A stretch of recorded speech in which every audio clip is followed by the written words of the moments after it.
Good morning everyone. Today I'm going to introduce you to Break the Cube. So Break the Cube is a puzzle solving game, multiplayer puzzle solving game for 2 to 4 players, players aged 10 years old and more, for games lasting approximately 15 minutes. It will be retailed at €16.50 and will be released around summer 2022. So in Break the Cube you are trying to break your right side opponent's cube. Indeed, at the beginning of the game, each player will create his little cube in the way of a battleship, you know. You are trying to make it as unsolvable as possible, but, you know, this is... yeah. So you will create a cube according to certain rules, and then the game begins. Each player will take one action, then pass the active player to his right-hand side. When it's your turn, you have 3 possibilities. The first one, you can ask a question to your right-side opponent about a number. If you do so, for example, I ask you, what do you see on number 5?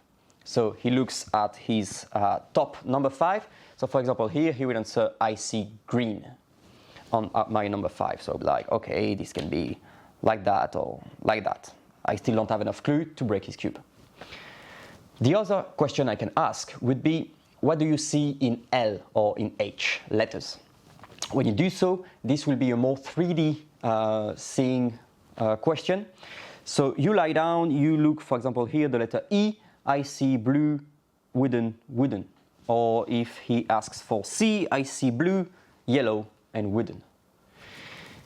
When a letter question is asked, all the players answer. So try not to take a question that will embarrass you, of course, and help breaking your cube. So bit by bit, you will have more and more information. This leads us to the third action you can take. The third action is taking a guess. On your turn, you can say, yeah, I think, for example, that this is your cube. Is it though? Your right side opponent answers. If it's yes, you win. If it's a no, we keep on going until someone finds.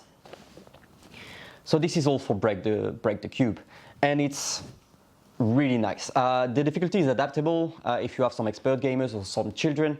Some can take notes, some can only take one guess, which is kind of difficult without notes. So yeah, you can adapt to every player, and yeah, it's really funny because of this, you know, mastermind battleship feeling, like you're trying to hide a solution from your opponents, and sometimes they are like trying to find a guess and they are so far from the reality. It's really funny. You're like, yeah, how can you miss that hard? So yeah. Really funny, playable for everyone. This is Break the Cube. We wanted to introduce it to you. So thank you very much for listening and see you next time. Bye-bye.